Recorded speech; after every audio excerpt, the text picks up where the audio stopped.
فيما تنعشق شي حاجه حلوه مع اتاي اولا قهوه تنتفكر هاد المعلكه هادي ساهله سريعه واقتصاديه، تنوجدوا منها غير كميه اللي هي قليله. الوقيته اللي تنوجد فيها اتاي ها هي طيبه ناجحه، ولو تكوني اول مره ديريها معلكه هكا كما تتشوفوا. وبالنسبه للمقادير غادي نحتاجوا ليها ربعة القرقاع 250 غرام، وراه رخيصه البنات هاد الايام، يعني غير 60 درهم الكيلو. وغادي نحتاجو 125 غرام لوز، يعني نص ربعه. من بعد ما تنصهدوا القرقاع واللوز غير شويه في الفران، يعني ما تيحمروش غير تيصهدوا. تنزولوا ليهم القشره وتنطحنوهم مزيان حتى تيكون الشكل ديالهم هكا ناعم كيشتو.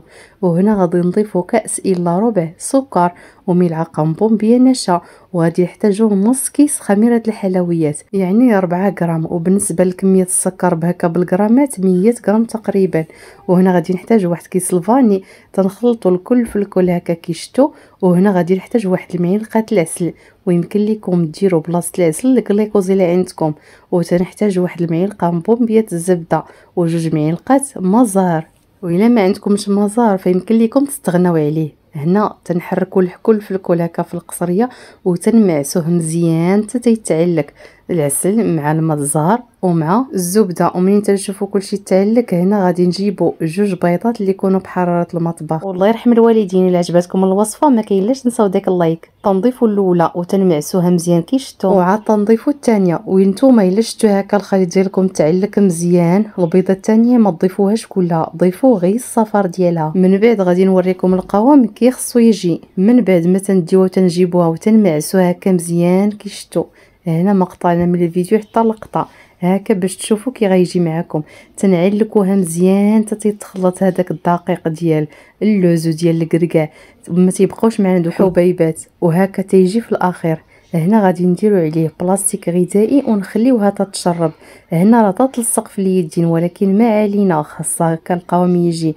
تنغطيوها واحد 10 دقائق وعاد تنرجعوا ليها تنلقاوها تشربات. وإلا تتلصق لكم في اليدين فاستعنوا هكا غير بقطره ديال الماء الزهر اولا بالزيت. وهنا تنشكلوا الكويرات كلهم دفعه واحده، عاد غادي نفندوهم تاني دفعه واحده في الكلاص. اما الا تبقيتوا هكا تديروا حبه هنا وحبه في الكلاص يعني يديكم تيبقاو هكاك مجلخين بالكلاص، يعني ما تتبقاش هاد الخدمه هادي عمليه.